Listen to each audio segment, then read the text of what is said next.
ఆపదామపహర్తారం దాతారం సర్వసంపదాం లోకాభిరామం శ్రీరామం భూయో భూయో నమామ్యహం.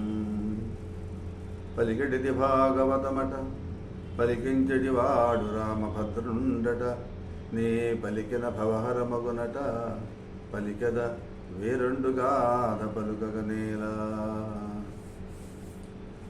కశ్యప ప్రజాపతిని తన భార్య దితి ఒత్తిడి చేసి సాయం సంధ్యా సమయంలో తనకు గర్భాధానం చేయవలసిందిగా ప్రార్థించింది.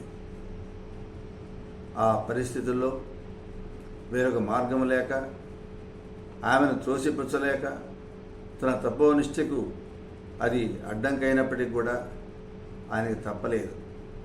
దైవయోగాన్ని ఎవరు కూడా తప్పించలేరు. జరగాల్సిన జరిగే తీరుతుంది అంటారు. అలా జరిగితే ఆ రకంగా ఆయన గర్భాధానం చేసే విశేషం వల్ల ఇప్పుడు ఆయన చెప్పాడు, ఆయన ఈ సమయంలో సంగమం వల్ల నీకు జన్మించేటటువంటి వాళ్ళు క్రూరులు జన్మిస్తారు, రాక్షసులు జన్మిస్తారు, లోక కంటుకులు జన్మిస్తారు అని చెప్పినా వినలేదు. ఆ ఒత్తిడికి ఆయన తల వంచ తప్పలేదు.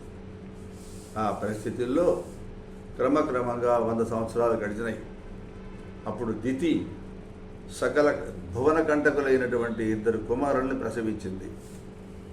ఆ ప్రసవించిన సమయంలో ఎట్లా ఉందంటే ధరణి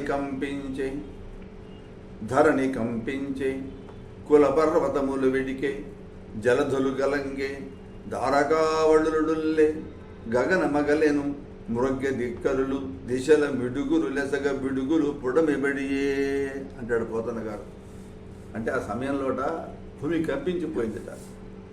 పెద్ద పెద్ద పర్వతాలు వణికిపోయినాయిట, సముద్రాలు కలత చెందాయిట, నక్షత్రాలు నేల రాలాయిట, ఆకాశం బ్రద్దలైందా అన్నట్లుగా ఉందిట, అష్ట దిగ్గజాలు ఊగిపోతున్నాయిట, దిక్కుల నిండా నిపురమలు వెలిగి గుప్పులు లేచాయిట, భూమి మీద పిడుగులు పొడమిబడి భూమి మీద పిడుగులు పడ్డాయిట, హోమానలంబుల ధూమంబులడరెను ప్రతికూల వాయువుల్ బలసి వీచే చదువులెల్లడ విడతాటంబులీ కూలే గ్రహతారకావళి కాంతి మాపే పెరసి ముగిళ్ళ నెత్తురువాన గురిసెను మెరుగులు దెసల మెన్మెట్లు గొలిపే స్వర్భానుడికి సపర్ణ పర్వతమున భానుడి పట్టికైకొని చిమ్మ చీకట్లు పర్వే మనసి కుక్కలు మురిగెను మోరలెత్తి పగలు నక్కలు వాపోయే ఖగములాత్రవము దిల్చెను దేవతా ప్రతిమలరగే కందులను అశ్రు కణములు క్రందుకొనగా. పోతనగా చెప్తున్నారు, హోమకుండాల్లో అగ్నులన్నీ కూడా పొగలు కక్కుతూ ఉన్నాయట. ధూమం అంటే వెలుగుపోయి పొగ సంతరించుకుంది, ఎదురుగాలులు వేస్తూ ఉన్నాయి, వృక్షాలు పెళబెళా విరిగి పడ్డాయి, గ్రహాల నక్షత్రాలు వెలవెలాపోయాయి, మేఘాల్లో నుంచి నెత్తురు వాన కురిసిందిట, 4 పక్కల మెరుపులు మిరుమిట్టు కొలిచాయట. గ్రహణ సమయం కాకపోయినప్పటికీ కూడా రాహువు సూర్యుడిని కప్పేసేసాట, కారు చీకట్లు అంతా వ్యాపించాయట, కుక్కలు ఆ మోరలెత్తి పెద్దగా అరుస్తూ మురుగుతున్నాయట, పట్టపగలు నక్కలు కూస్తున్నాయట, పక్షులు దీనంగా ధ్వనులు చేస్తున్నాయట, దేవతా విగ్రహాల కన్నుల్లో కన్నీళ్లు కారుతూ ఉన్నాయి అంటాడు. ఇక పాడియాలు చూద్దామా, పాల బదులు నెత్తురు పితుకుతూ ఉన్నాయి, గాడిదలు భయంకరంగా ఓండ్ర పెట్టాయట. అంటే దుష్టులు పుట్టినప్పుడు ఇలాంటి ఉత్పాతాలు మన సూచనలకు అందుతూ ఉంటాయి. అంటే మన దాకా మన ఊళ్ళో కాకపోవచ్చు, కానీ భూమి మీద ఎప్పుడైనా దుష్టులు ఇలాంటి రాక్షసులు పుట్టినప్పుడు ఇలాంటి దుష్టమైన శకునాలన్నీ కనిపిస్తూ ఉంటాయి అని చెప్పి, అలాంటి పరిస్థితుల్లో విదురుడా వింటున్నావా, ఈ రకంగా విపరీతమైన అపశకునాలన్నీ కూడా తోస్తూ ఉన్నాయి. చూసి సమస్త ప్రాణికోటి కూడా భయంతో వణిగిపోయిందయ్యా. ఏదో మహాప్రళయం ముంచుకు వచ్చింది అని భావించారే కానీ లోకగట్టుకులైనటువంటి భీకర రాక్షసులు పుట్టిన సమయం ఇది అని ఎవరు కూడా తెలుసుకోలేకపోయినారు. కానీ సర్వజ్ఞులైనటువంటి సనక సనందనాథులు మాత్రం ఈ విషయం తెలుసు, వాళ్ళు ఏమీ భయపడలేదు అన్నారు. అటువంటి రాక్షసులు దిదికి పుట్టారు అన్నారు. ఎవరి రాక్షసులు అంటే ఆమె చూద్దామంటే వాళ్ళు మహా ప్రకాశంగా ఉన్నారట. ఆ కశ్యప ప్రజాపతి తన కుమారుడిని చూద్దామని చెప్పి దితి అప్పుడే ప్రసవించింది కదా, ఆమె ఉండే భవనానికి వచ్చాడు. సనకసనందన సందర్శించాడు. ఇప్పుడు వాళ్ళకి ఆ బిడ్డలిద్దరికి కూడా పేర్లు పెట్టాలి అనుకున్నాడు. కశ్యప ప్రజాపతి దితి గర్భమును తాను ముందుగా ఉంచినటువంటి తేజస్సు వల్ల అద్భుతంగా వెలిగిపోతున్నటువంటి వాడికి హిరణ్యకశపుడు అని పేరు పెట్టాడు. ఆ ప్రసవించే సమయంలో దితి గర్భం నుంచి మొట్టమొదటి పుట్టినటువంటి సూర్య తేజస్సుతో విలాసించేవాడికి హిరణ్యాక్షుడు అని పేరు పెట్టాడు. అనంతరం ఆయన ప్రశాంతం పవిత్రమైన తన ఆశ్రమానికి వెళ్ళిపోయినాడు. అంటే ముందు హిరణ్యకశపుడు కాన్పు సమయంలో దితి గర్భం నుంచి మొట్టమొదటి పుట్టి గొప్ప సూర్యుడి యొక్క తేజస్సుతో విరాజిల్లా హిరణ్యాక్షుడు అని పేరు పెట్టాడు. బాగానే ఉంది. ఇప్పుడు ఈ హిరణ్యకశిపుడు బ్రహ్మదేవుడి వల్ల రకరకాల వరాలన్నీ పొంది గర్వంతో వాడిని ఆపడానికి వీలైన పద్ధతిలో అవగ్ర పరాక్రమావటోపంతో సమస్త లోకపాలను జయించాడు, తన వశం చేసుకున్నాడు. ఇక తన ఇక్కడ కూడా భయం లేదనే ధైర్యంతో వాడు విశ్వాసంతో సంతోషంగా ఉండి అందరినీ పీడిస్తూ ఉన్నాడు. అతని సోదరుడైన హిరణ్యాక్షుడు మదవుడైన కూడా తొండం లాంటి ఒక భుజాదండం మీద ప్రచండమైన గదాదండాన్ని పెట్టుకొని వాడు కూడా తిరుగులేని వాడిలాగా భూలోకం అంతా గాలించి అందరినీ జయించి స్వర్గంపై దండెత్తాడు. ఆ స్వర్గంపై దండెత్తితే అది వాడి ప్రభావం చూసి బ్రహ్మదేవుడి వరప్రభావం ఇదంతా కూడా అనుకొని అంతా కూడా భయపడిపోతూ ఉన్నారు.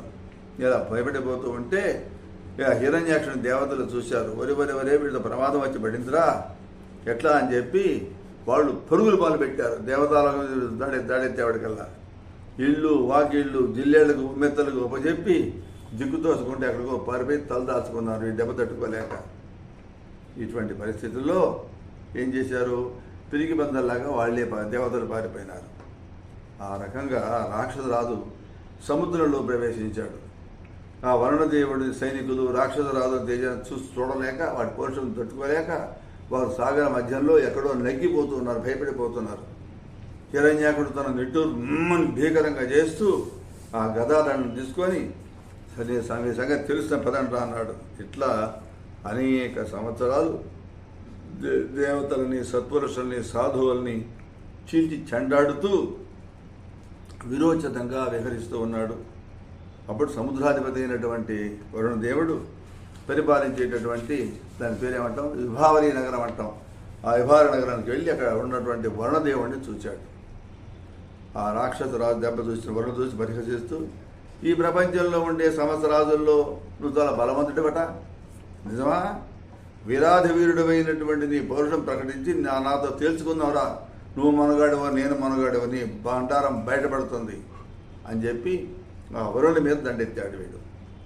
దాంతో చూశాడు వరుణుడు వాడి బలాన్ని తన బలాన్ని.